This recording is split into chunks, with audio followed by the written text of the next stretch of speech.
Hello friends, welcome to খেল দুনিয়া। CFL এর ম্যাচে বড় জয় পেল মোহনবাগান। টালিগঞ্জ অগ্রগামীকে 5-1 গোলের ব্যবধানে হারালো মোহনবাগান। একাই হ্যাটট্রিক করেছেন সুয়েল আহমেদ ভাট এবং বাকি দুটো গোল এসছে, একটা সালেউদ্দিন এবং একটা কিন্তু ওন গোল।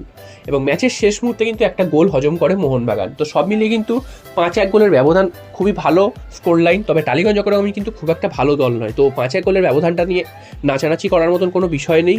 এবং টালিগঞ্জ অগ্রগামী একদমই খেলতেই পারেনি বলা যায়, এবং মোহনবাগান কিন্তু দুর্বল প্রতিপক্ষ পেয়ে অনেকদিন পর আজকের নিজেদের মেলে ধরেছিল এবং মোটামুটি খেলাটা আজকের ভালো হয়েছিল। তবে কঠিন প্রতিপক্ষ পড়লে আবার কি করে সেটাই কিন্তু এখন দেখার।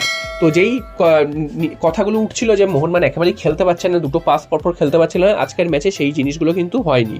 তো দেখা যাক নেক্সট দিন কী হয়। তবে এর থেকে সব থেকে ভালো যেটা খবর সেটা হচ্ছে সুয়েল আহমেদ ভাট, তিনি কিন্তু গোলের মধ্যে রয়েছেন এবং আজকে কিন্তু হ্যাটট্রিক করেছেন, দুটো গোল কিন্তু খুব সুন্দর করেছেন এবং একটি কিন্তু পেনাল্টি থেকে করেছেন। এরপর চলে আসি আজকের আরও একটা খবরে, সেটা হচ্ছে আজকের মোহনবাগানের প্রেস কনফারেন্স ছিল। প্রেস কনফারেন্সে কী হবে সেটা নিয়ে কিন্তু সমর্থকদের মধ্যে একটা উত্তেজনা ছিল। তো সেই প্রেস কনফারেন্সে কিন্তু এটিকে এবং আনোয়ার নিয়ে ইস্যু আসেই, কথা ওঠে এবং সেখানে কিন্তু সপাটে চড় মেরেছে সঞ্জীব গোয়েঙ্কা, সেটা কিন্তু বলাই যায়। তো সঞ্জীব গোয়েঙ্কাকে একজন সাংবাদিক প্রশ্ন করেছিল যে এটিকে নিয়ে তিনি কিছু যদি বলেন, এটিকের ব্যাপারটাকে আবার তিনি খোঁচানোর চেষ্টা করেছিল এবং সঞ্জীব গোয়েঙ্কার সাথে সাথে তিনি একটা সপাটে চড় মারেন এবং তিনি বলে দেন যে মোহনবাগানের একটা বড় দল এবং একটা বড় প্রতিষ্ঠান এবং মোহনবাগান কোনো প্ররোচনায় পা দেয় না এবং এইসব ধরনের কথাবার্তা তারা কিন্তু একদমই বরদাস্ত করবে না এবং মোহনবাগানকে তিনি অনেকটাই বড় করে দেখিয়েছেন। তো বুঝতেই পারছো মোহনবাগান নিয়ে তিনি কতটা এখন চেঞ্জ হয়ে গেছে তার মতামত। এর আগে কিন্তু এই জিনিসগুলো দেখা যেত না, তবে গতবার সাফল্য পাওয়ার পর এবং এত সমর্থক ভিড় করার পর মোহনবাগান নিয়ে তার চিন্তাধারা কিন্তু বদলে গেছে এবং যে সাংবাদিক প্রশ্ন করেছিল তাকে সপাটে চড় মেরেছে সেটাই কিন্তু বলা যায় এবং প্রত্যেকেই সেটা দেখেছে। সেই ভিডিও ক্লিপিংসটা কিন্তু বিভিন্ন জায়গায় ছড়িয়ে পড়েছে।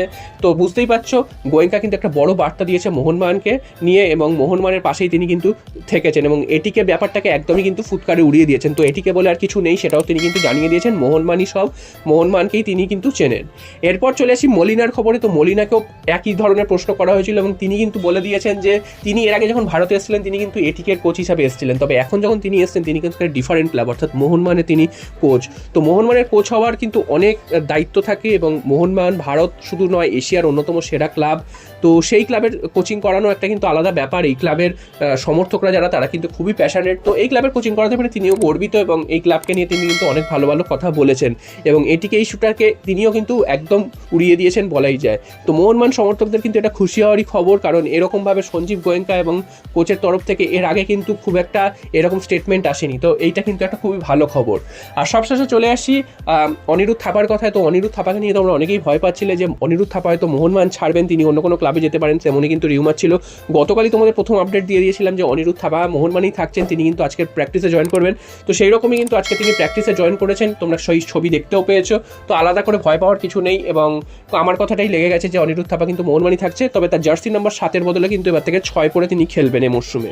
আর আনোয়ার আলী ইস্যুতেও কিন্তু উঠেছিল কথা, সেখানে কিন্তু সঞ্জীব গোয়েঙ্কা বলেছেন আনোয়ার খুব মিষ্টি ছেলে, তাকে আমরা কিন্তু যথাসাধ্য সম্ভব রেখে দিতে চাই, তিনি গত বছর খুব ভালো খেলেছেন এবং আনোয়ারকে তিনি কিন্তু খুবই ভালো ভালো কথা বলেছেন। যে বিতর্কটা এতদিন হচ্ছিল সেই বিতর্ক থেকে কিন্তু অনেক দূরে গিয়ে খুব ডিসেন্টভাবে একটা উত্তর দিয়েছেন, যাতে কিন্তু পুরো বিষয়টাই কিন্তু মোহনবাগানের ফরে রইল এবং আনোয়ার আলীও কিন্তু এখন জেমি ম্যাকলারেনকে ফলো করছেন বা অন্যান্য মোহনবাগান প্লেয়ারদের পোস্টেও লাইক করছেন। তো বোঝাই যাচ্ছে যে আনোয়ার আলীও কিন্তু বুঝেছেন হয়তো যে মোহনবাগানের বিপক্ষে গিয়ে কিন্তু তারই ক্ষতি। তো দেখা যাক শেষ পর্যন্ত